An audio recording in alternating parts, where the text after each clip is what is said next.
maillon central dans la stratégie gouvernementale d'atteinte de l'émergence en 2035. Le ministère de la Recherche scientifique brille sur divers fronts. Et en ce mercredi 19 mars 2025, jour de la célébration de la 12e édition de la rentrée scientifique, dans une ambiance lourde.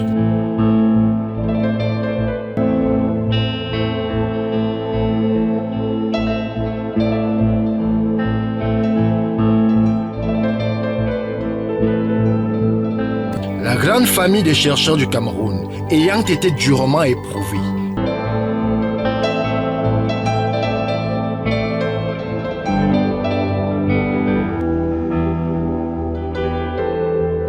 L'occasion est idoine de faire une rétrospective de l'année scientifique 2024.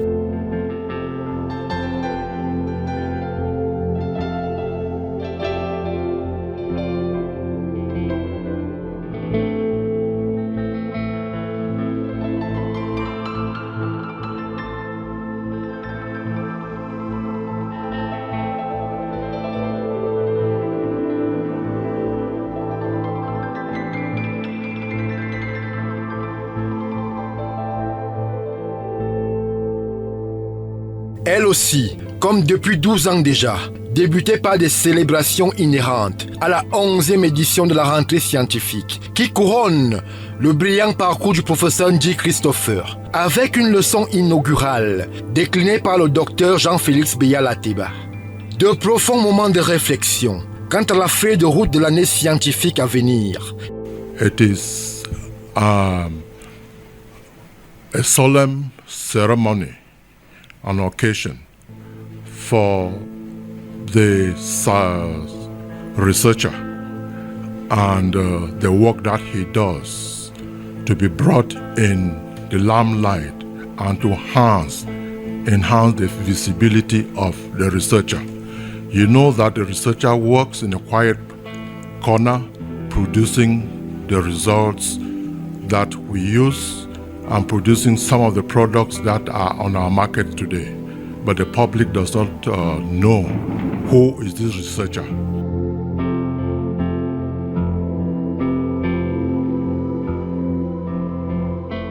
This event also gives an opportunity for the Minister of Scientific Research and Innovation to reiterate government's expectation for that particular year from science and technology, and also reiterate the commitment of the National Research and Innovation System on what they can contribute to the development of the country. And you know that a country cannot develop without science, technology and innovation. L'événement rassemblant tout le système national de recherche et innovation dans une ambiance conviviale.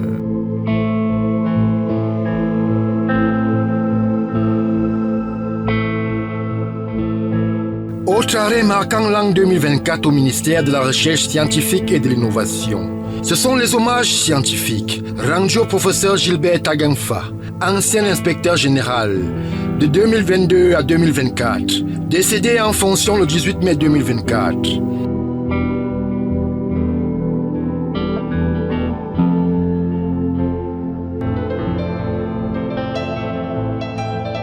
Ici en tant que conseiller technique numéro 2, avant de devenir inspecteur général. Madame le ministre a tenu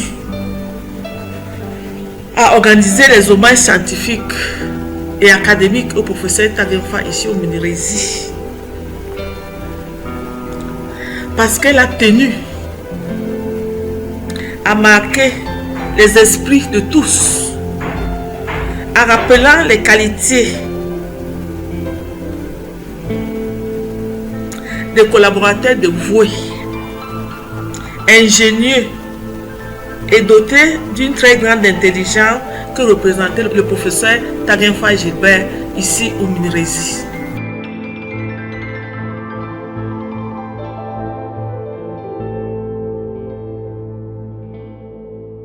Ceci a été une manière visible d'exprimer le grand vide que sa disparition a laissé au sein de sa famille professionnelle et académique.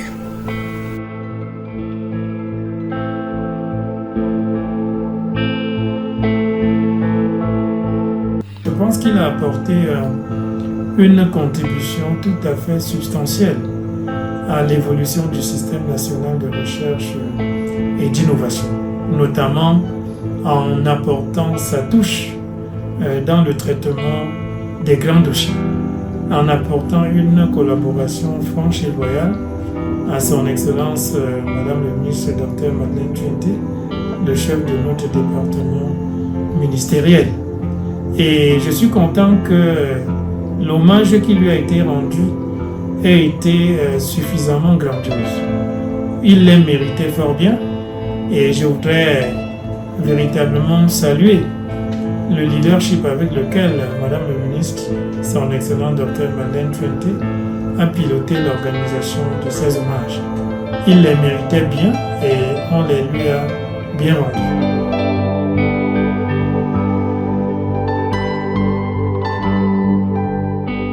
Le professeur Taguenfa est l'un de ces êtres qui, de par leur fonction et de par les services qu'ils ont rendus à la nation, ne meurt pas, car il a été un enseignant de haute facture qui a transmis des connaissances à des générations de Camerounais, qui eux aussi, à leur tour, vont certainement transmettre ces connaissances de génération en génération. Ce qui permettra donc au professeur Taguenfa, qui était donc à l'origine de toutes ces connaissances, de vivre éternellement à jamais.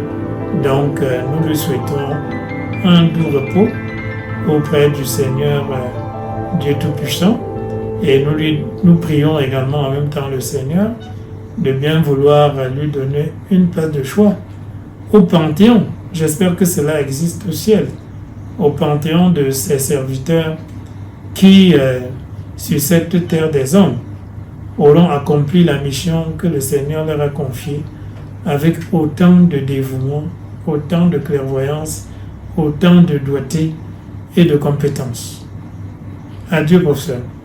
Modibo Manga, grand maître du savoir en langue Fufulde, comme il se faisait appeler, eu égard à la qualité de sa production intellectuelle, mais aussi et surtout à sa grande facilité de transmission du savoir, contribue grandement au peaufinage du statut spécial du personnel chercheur, signé par le chef de l'État le 8 août 2024, ainsi qu'à l'élaboration des textes d'application.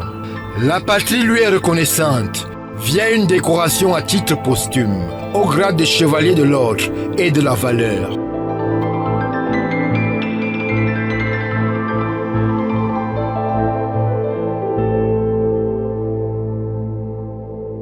Immense perte pour la famille de la recherche au Cameroun. Mais comme le dit Françoise Dumoulin-Tessier, la vie est parfois bien cruelle, la mort aussi. L'une ne va jamais sans l'autre.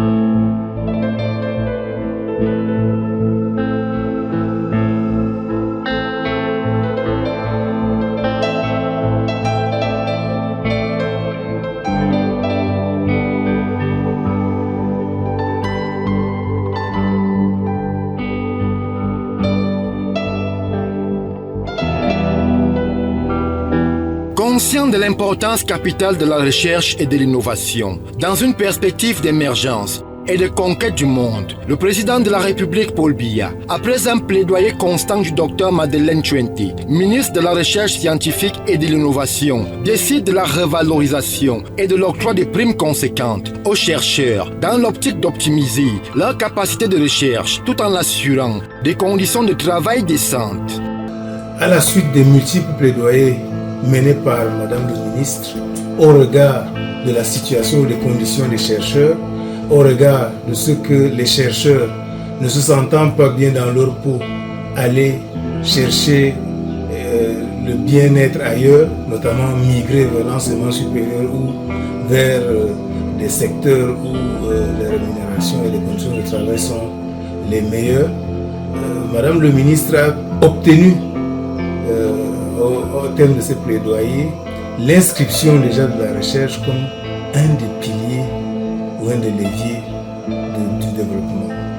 C'est comme ça que vous allez trouver au sein de, en lisant la stratégie nationale de développement SND 30, une inscription assez claire par rapport à la recherche, notamment la nécessité de doter la recherche d'un statut qui soit attrayant et qui puisse permettre d'intégrer un certain nombre d'aspects pouvant permettre à la recherche de contribuer efficacement au développement.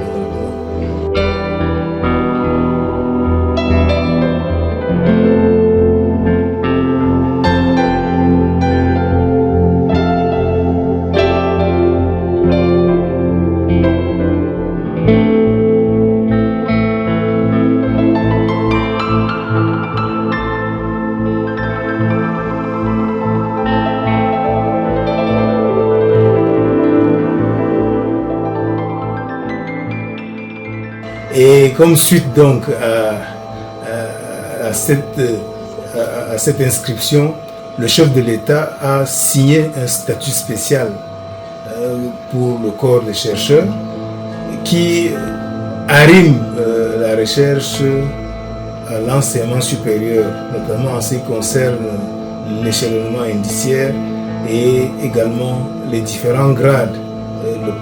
Comment est-ce que les indices sont définis dans ces différents grades. C'est une volonté manifeste du chef de l'État de valoriser la recherche, de permettre aux chercheurs de travailler assez sereinement. Et dans ce décret, il est indiqué que les aspects qui concernent les primes et autres avantages seraient également définis ou signé par le chef de l'État. C'est clairement dit dans l'une des dispositions pertinentes de ce décret du 8 août 2023 portant statut spécial du personnel chercheur.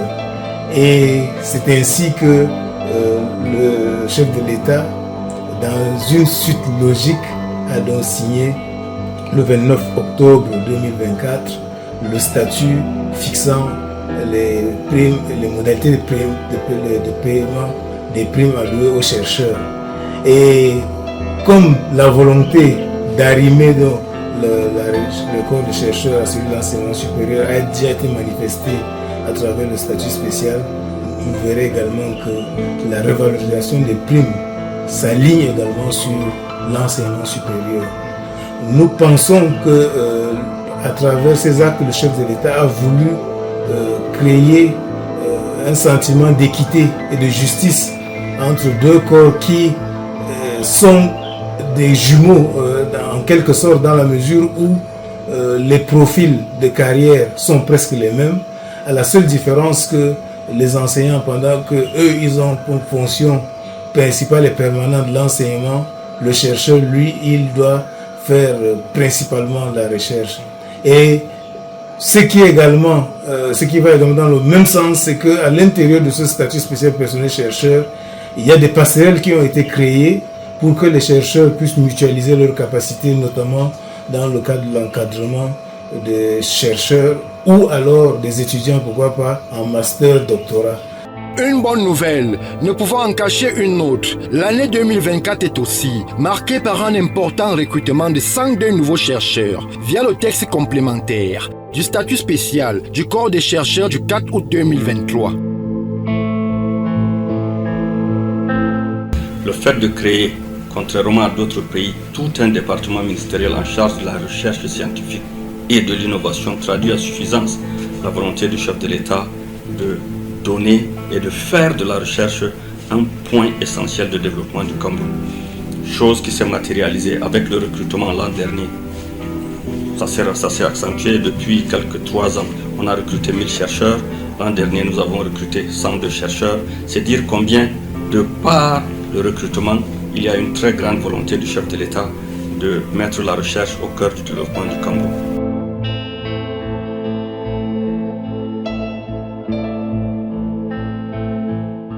Avoir recruté des chercheurs, il faut bien évidemment des ressources financières à même de permettre à cette recherche de jouer pleinement son rôle. Vous le savez peut-être mieux que moi ou autant que moi que le Cameroun rentre dans ce qu'on appelle la politique d'import-substitution. Cette politique d'import-substitution met la recherche inéluctablement au cœur de ce développement. Il faut réduire les importations, accroître la production locale. Comment le faire si ce n'est pas les résultats de la recherche? C'est pour cela d'ailleurs que le budget de la recherche a connu une embellie. Tous les secteurs sont concernés. Avec ce budget, nous osons espérer faire mieux. Il faut quand même reconnaître que la recherche a davantage besoin de moyens. Nous avons énormément besoin de moyens, mais nous sommes très fiers, très contents et très satisfaits des ressources qui sont mises à notre disposition.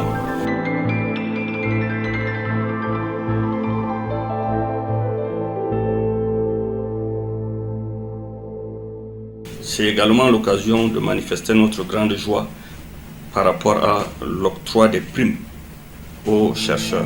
C'est dire combien est-ce que la très haute hiérarchie, le chef de l'État accorde toute l'importance à la recherche scientifique, surtout pendant ce moment où nous avons quand même des difficultés économiques et financières assez considérables. Chère patrie, très chérie, tu es notre seul. Cette mutation profonde du statut et de la perception du chercheur s'accompagne de sessions, de mise à niveau des différents personnels. L'objectif de la hiérarchie étant un outillage complet des différents services et un arrimage inclusif aux normes de compétitivité.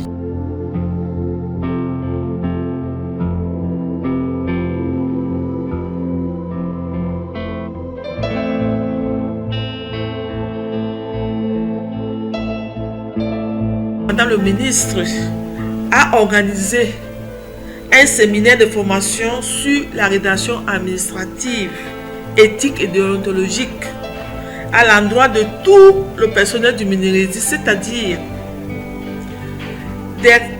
au cadre de l'administration au plus petit personnel d'appui du Minérezi. L'objectif étant de permettre au personnel du département ministériel dont elle a la charge de s'imprégner de tous les outils pour pouvoir répondre en communication interne et externe avec ces différents publics cibles et de créer un rapport de confiance avec ceux-ci.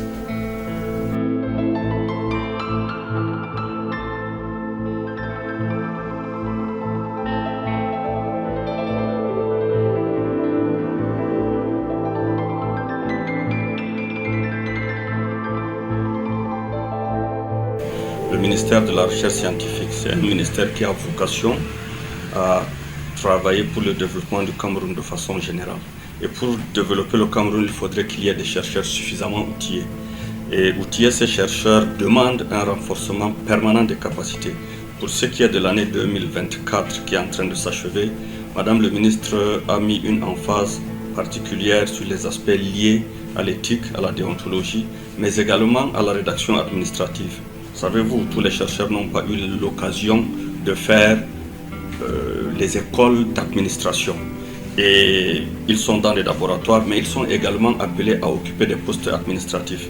D'où la nécessité et l'intérêt qu'a trouvé Madame le ministre à les outiller dans la rédaction administrative.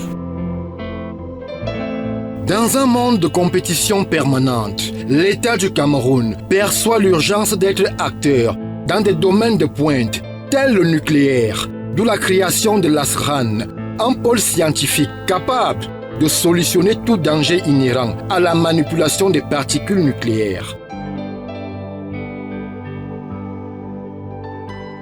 Le NRPA fait dans la collecte des sources radioactives usées et même certains paratonnerres qui avaient été installés à l'époque.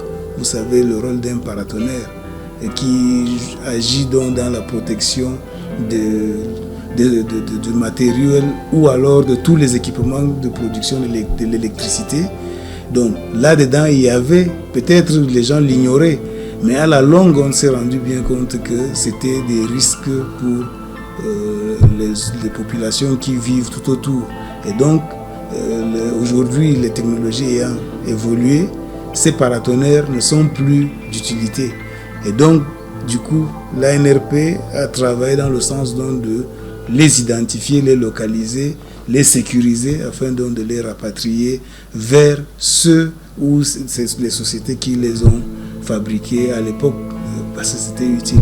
Donc il y a un ensemble de choses qui doivent être faites dans le prolongement des missions de l'ANRP, mais ici l'autorité a un peu plus de poids dans le sens où l'État lui donne donc les moyens et l'État lui donne la qualité pour mener certaines de ces missions qui vont même au niveau de la répression au cas où les gens se mettent à l'écart des normes. Le nucléaire doit être utilisé dans le domaine du Pacifique, dans le domaine civil. Ça, c'est les accords pour lesquels le Cameroun est parti. Et donc l'ANRP ou l'autorité désormais doit veiller à ce que sur l'étendue du territoire du Cameroun, aucune technique nucléaire allant outrepassant le domaine du civil ou alors l'utilisation sûre en vue et en respectant la protection de l'homme, de l'environnement et des biens comme des rayons ionisants ne peut être acceptée. L'environnement également, c'est un milieu à risque, surtout en ce qui concerne les questions nucléaires. Vous connaissez l'histoire de la catastrophe de Tchernobyl. Une industrie ou un lieu de stockage de matériaux radioactifs explose et tout est émis dans l'environnement et l'atmosphère est polluée et c'est la santé des populations qui en pâtit.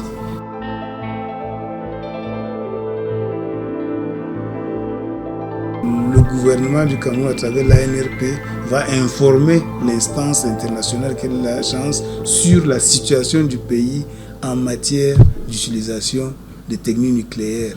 Donc s'il y a 1000 sociétés, 1000 entreprises ou 1000 entités qui utilisent des techniques nucléaires sur les zones du territoire, l'ASRAN doit être capable donc de faire le point, de faire le tour, de savoir à chaque instant qu'est-ce qui est fait, est-ce qu'il y a eu des dépassements, est-ce qu'il y a eu des violations des règles, ainsi de suite, et faire un rapport circonstancié à l'agence DOS pour montrer que le pays respecte les garanties dans le domaine du nucléaire.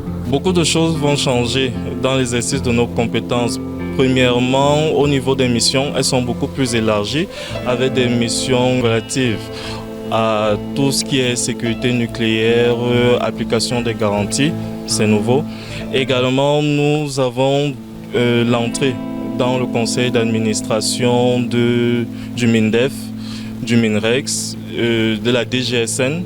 Ce sont également des innovations. Et également, nous avons, au niveau des autorisations, nous avons présentement le pouvoir. L'ASRAN a le pouvoir de produire directement les autorisations, ce qui n'était pas le cas préalablement. Nous donnions un avis, mais là, nous avons déjà le pouvoir de produire ces autorisations-là.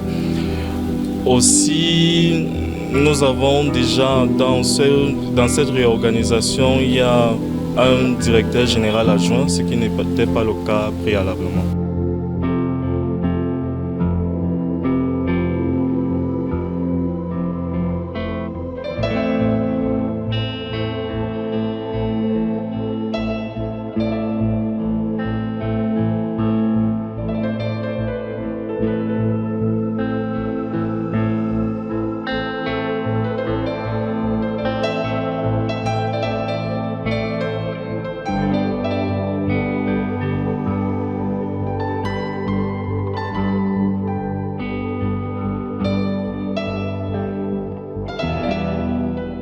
Avec une ambition désormais affichée d'une autosuffisance alimentaire, centrée sur une superproduction de blé climato-intelligent, l'IRAD croit au potentiel camerounais et les premiers résultats sont visibles.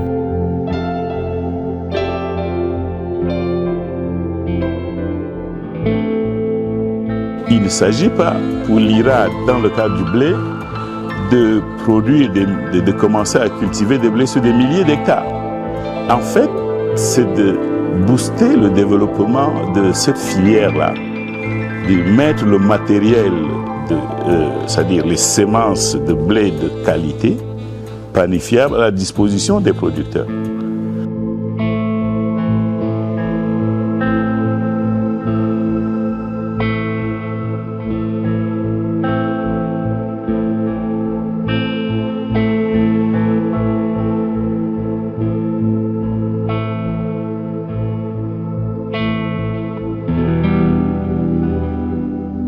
Les Camerounais mangent le pain tous les jours.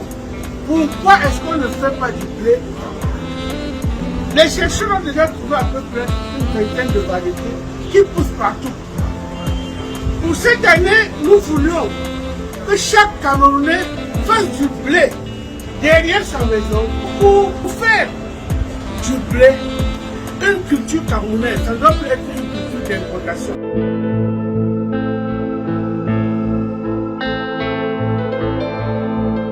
C'est là pour répondre à l'instruction de Madame le ministre, Dr Madeleine Tuente, qui veut mettre en œuvre la politique d'import-substitution. La guerre en Ukraine nous a démontré que chaque pays devait développer des stratégies pour asseoir sa souveraineté. Et le chef de l'État a ordonné et donné une subvention à l'Institut de recherche agricole pour le développement de la production et la transformation de blé. Et voici les premiers résultats.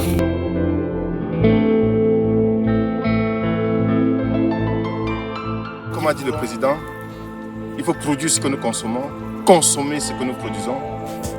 Le Made in Cameroun a pris son envol. Et la souveraineté du Cameroun est une réalité aujourd'hui. Mais, Madame le ministre voudrait pas nécessairement arrêter l'importation tout de suite, mais permettre que chaque famille puisse produire sa farine, faire son beignet sans aller sur le marché. Ça c'est le minimum. Ça c'est le minimum. Et je crois que l'IRAD a donné la réponse. Parce que ce blé est cultivé en haute altitude. Et nous avons le blé en basse altitude. Dans tous les étendues du territoire, nous avons le blé adapté pour chaque région. Et chaque famille pourra avoir son champ de blé derrière la maison, produire sa farine panifiable et fabriquer son beignet sans aller sur le marché. Et c'est ça, le Made in Cameroun.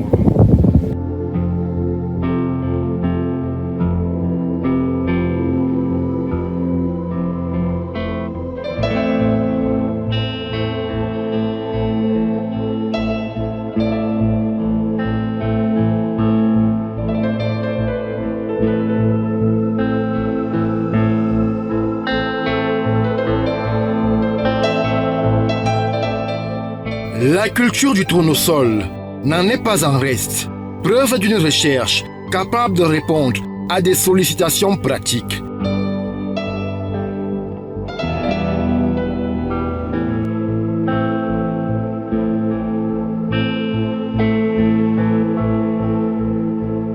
Les premiers résultats ont montré que la zone agroécologique soudano-sahélienne est une zone adaptée à la culture du tournesol.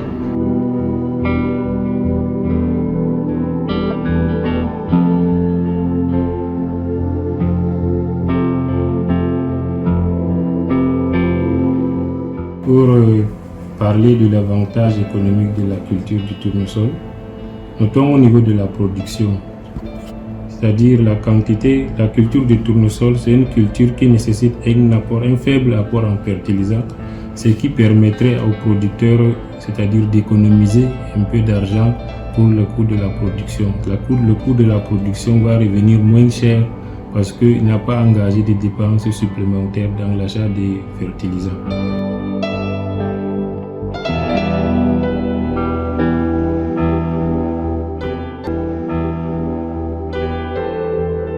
Dans le giron de ceux qui excellent, l'IMPM brille. Et là-bas, ce sont des jeunes femmes qui se distinguent. Les docteurs Fangta Yandan Sabine et Adidiatou Daïrou, vainqueurs du prestigieux prix L'Oréal UNESCO, sont la preuve, s'il en était encore besoin, de la réalité d'un encadrement idoine au ministère de la Recherche scientifique et de l'Innovation. J'ai obtenu le prix Jeune Talent L'Oréal UNESCO de l'Afrique subsaharienne pour mes recherches portant sur la découverte de nouveaux moyens de traitement à partir des plantes médicinales des maladies cardiovasculaires parmi lesquelles nous comptons les crises cardiaques et les accidents vasculaires cérébraux. Ces maladies cardiovasculaires ont pour cause principale l'accumulation au niveau des vaisseaux sanguins des lipides qui vont entraîner une mauvaise circulation du sang et la formation des caillots sanguins qui vont boucher ces vaisseaux. Mes recherches portent donc principalement sur la découverte à partir des plantes médicinales du terroir de nouvelles molécules qui vont permettre l'élimination complète de cette accumulation de lipides pour une meilleure circulation du sang et une meilleure santé.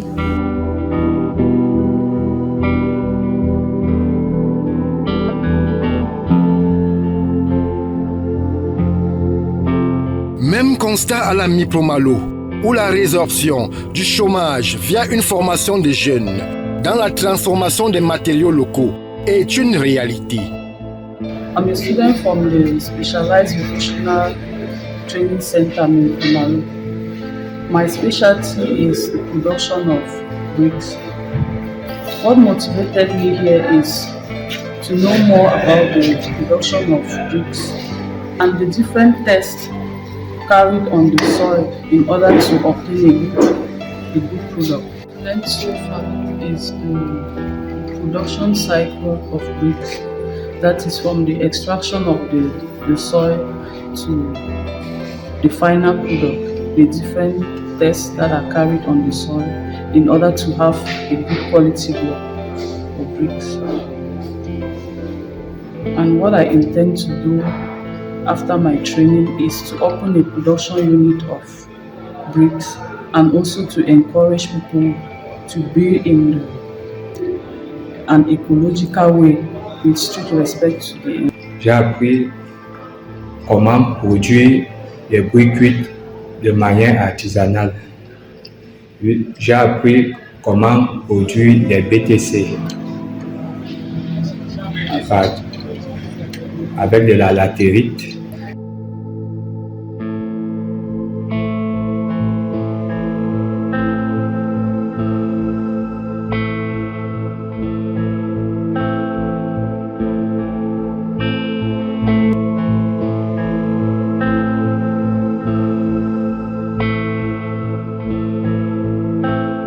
Et dans cette odyssée scientifique, QV 2024, la 3e édition de la Semaine nationale de la recherche en sciences sociales au Cameroun, organisée par le CNE en date du 30 janvier au 2 février 2024, sous le thème « Écologie des savoirs et dynamique d'innovation au Cameroun », consacre l'option d'une recherche opérante et productrice de solutions face aux défis de développement.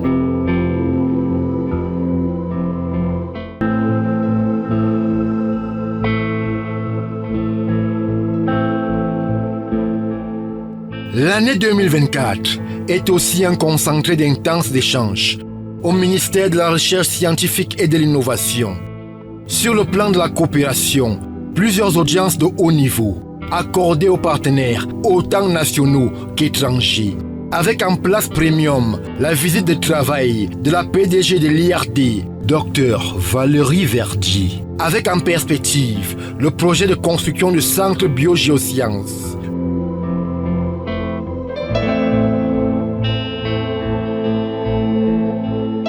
L'audience avec le directeur général du CIRAD, Dr Thierry Leroy, pour l'Afrique centrale, avec pour leitmotiv, côté Minerésie, l'implémentation du paradigme, un chercheur, une entreprise.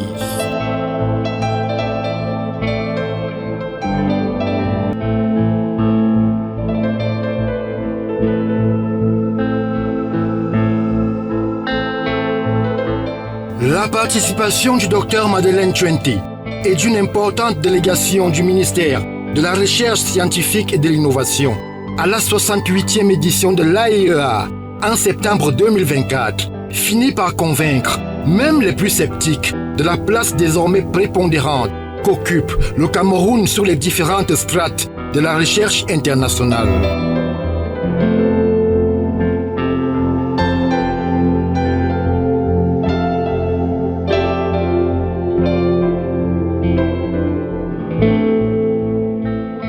En effet, suivant les très hautes directives du chef de l'État, son Excellence Paul Biya, le docteur Madeleine Tuente intensifie la diplomatie scientifique du Cameroun depuis quelques années, dans l'optique de diversifier les partenaires au regard des nouveaux enjeux mondiaux. C'est ainsi que la recherche camerounaise joue un rôle prépondérant lors du sommet Russie-Afrique organisé à Saint-Pétersbourg en juillet 2023.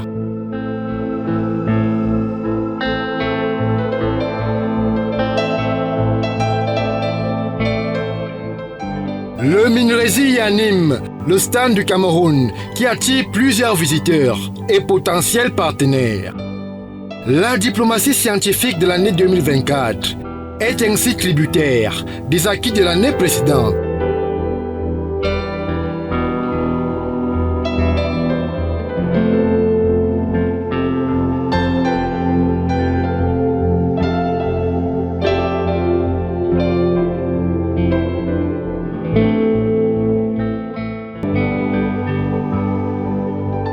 Le partenaire français n'en est pas en reste en 2024. La montée en puissance du maillage entre Paris et Yaoundé prend résolument corps avec la Semaine camerounaise de la science en France, courant 2023, couronnée par l'éligibilité du Cameroun au partenariat Hubert-Curien qui soutient la mobilité des chercheurs entre le Cameroun et la France au travers d'équipes de recherche mixtes. Dr Madeleine Tuente a conclu après tout ce temps, le chercheur ne peut pas trouver des résultats pour que les autres mettent en œuvre. Le chercheur doit montrer comment mettre cela en œuvre, pas les autres. Donc le partenariat Hubert-Curien est un fruit de la coopération franco-camerounaise qui a permis, de financer en 2024 10 grands projets structurants, et la deuxième phase a été lancée en 2025. Et cette deuxième phase, nous avons reçu 48 projets et les évaluations sont en cours et les résultats seront connus bientôt. Et cela a été financé cette fois-ci par le gouvernement français et le gouvernement camerounais à part égale. Les 25 chercheurs qui ont été sélectionnés, je dois vous dire que la sélection a été très difficile parce que c'est à l'issue d'un appel qui a permis d'étudier près de 200 à 300 dossiers des chercheurs de 8 instituts que les 25 ont été retenus. Alors, les thématiques étaient des thématiques futuristes. Parmi ces thématiques, nous avons retenu les chercheurs pour les spécialiser. En changement climatique et environnemental, parce qu'il nous faut des compétences pour le changement climatique. Et nous allons vous donner les retombées tout à l'heure. Nous avons besoin de compétences en recherche spatiale. Le président a autorisé le ministère de la Recherche scientifique à démarrer la recherche spatiale. Et il fallait avoir des compétences dans le domaine. Au moins 2-3 chercheurs étaient sélectionnés dans le cadre de ces 25 boursiers pour aller acquérir ces compétences en matière de recherche spatiale.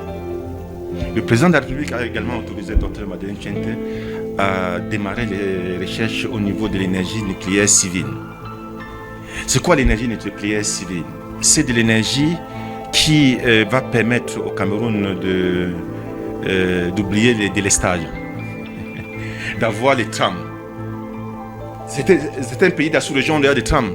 Ça marche à l'énergie nucléaire civile. Et les pays qui sont avancés dans ce domaine n'ont plus jamais eu de délestage.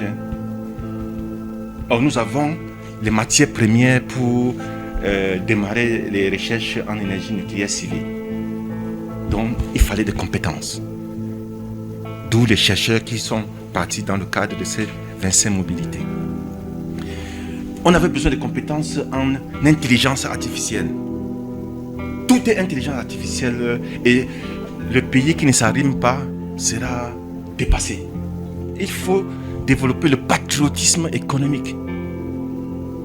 Donc nous avions des experts qui sont allés étudier le changement comportemental, qui est la clé de la réussite de notre transformation structurelle et la voie vers l'industrialisation. Parce que si le changement comportemental n'est pas pris en compte, excusez-moi, comment dire au quartier, nous courons dans le sac.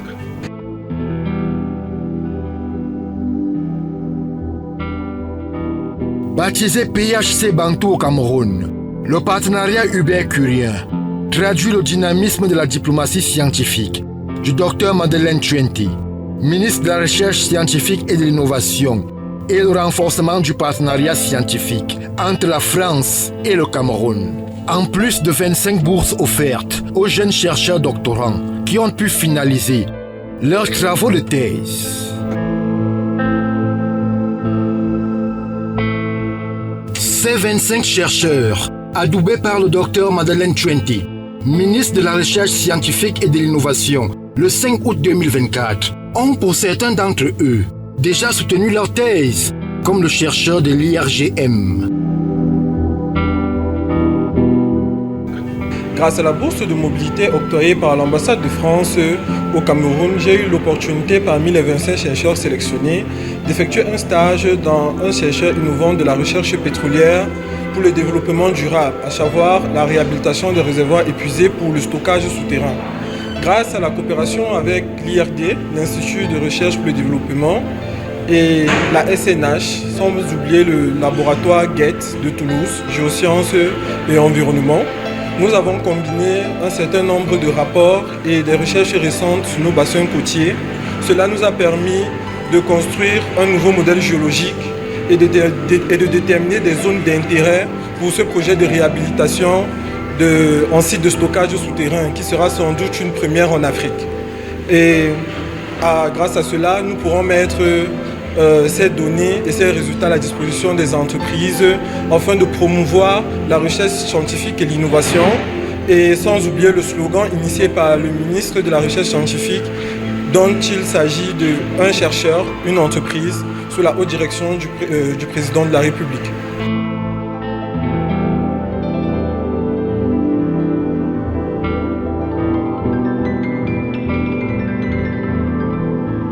L'excellence et le savoir-faire camerounais sont aussi salués hors de nos frontières en 2024, notamment au Salon de l'agriculture de Paris en France.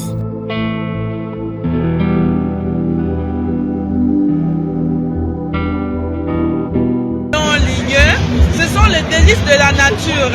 La nature, elle est gracieuse vis-à-vis de nous, mais nous ne savions pas l'utiliser. Nous ne l'utilisons pas comme ça se doit.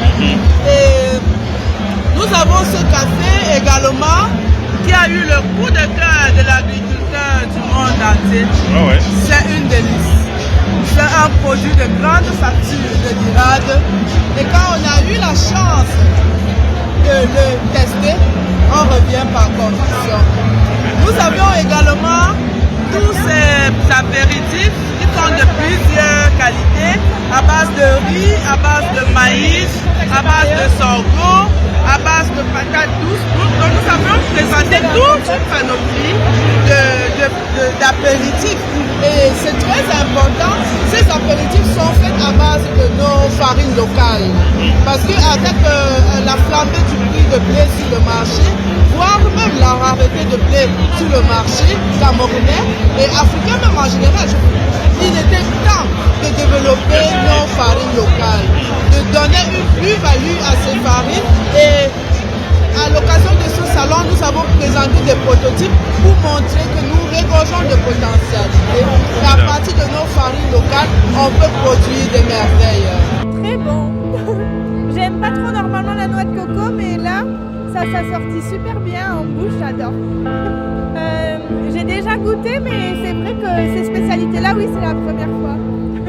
Alors moi je viens faire des vidéos sur le salon parce que j'adore découvrir les produits des autres pays. C'est la première fois que je teste des produits du Cameroun et vraiment je suis agréablement surprise. Là je vais tester la noix de cajou. trop bon. Alors j'ai trouvé notamment noix de coco hibiscus extraordinaire parce que on le garde en bouche pendant très très longtemps et c'est une saveur que on ne trouve pas ailleurs. J'aime beaucoup le caramélisé. C'est très bon, une bonne découverte. Ainsi fut 2024 au ministère de la Recherche scientifique et de l'Innovation. La recherche étant au cœur de l'émergence du Cameroun en 2035.